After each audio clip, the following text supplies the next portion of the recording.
حبايب قلبي، يا رب تكونوا بخير.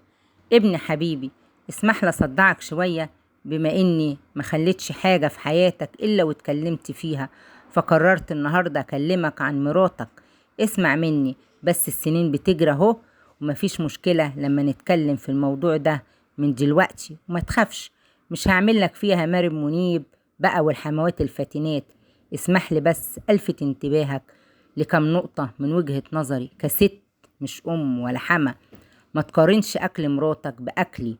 انا ما اتولدتش شيف، ياما حرقت وبوظت واخترعت، بس كان ورايا راجل محترم بيحبني وصبر عليا. اكل المحروق واكل الشايط والمعجن، وعمره ما اذاني بكلمة ولا حتى بنظرة.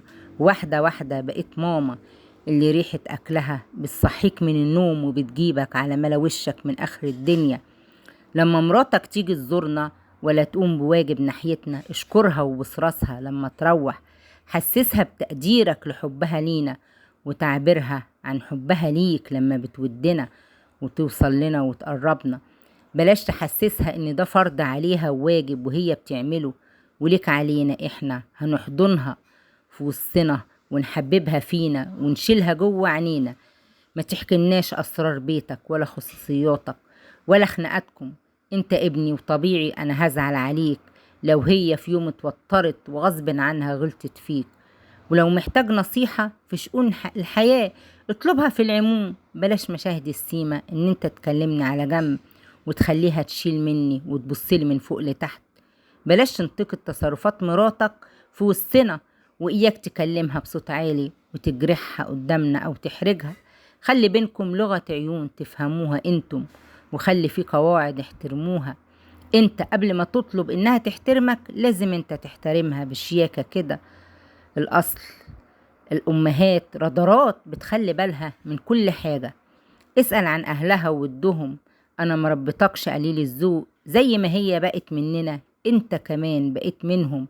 يعني احنا كبرنا وكترنا، ومش هنتحزبن بقى ونتفرق، مش هنبقى أحزاب يعني ونتفرق. ما تسميش بنتك على اسمي مع اني اسم جميل، بس خليها هي تختار اسم بنتها عشان ما تزعلش انك سميتها على اسمي. انا عارفة ان مراتك محترمة عادي، بس سيبها هي تختار. زي ما انا اخترت اساميكو سيبها هي تختار برضو. انا عارفة انك بتحبها وهي بتحبك. هي ما سرقتكش مني، دي سنة الحياة. انا كمان حبيت ابوك واتجوزته وكان ابن الام تانية. حبيته وهي حبت ابنها وتعبت فيه. ده مش كل الكلام، دي نصيحة ام ليها حق التوجيه ولفت النظر. التربية ما بتخلص لما ولادنا بيكبروا او بيطولوا ويبقى عندهم شنب. التربية بتستمر وبتاخد اشكال كتيرة، وكل ما كنا أصحاب نفوس سوية عشنا وفرحنا وسعادتنا غطت على اللي حوالينا.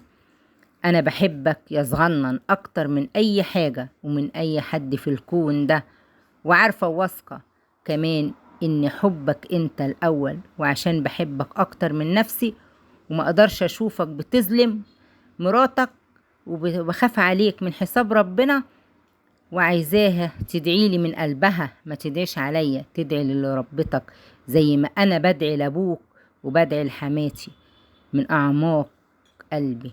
ويا ريت تصلوا على النبي في التعليقات، ولايك وشير لو بتحبوا الخير.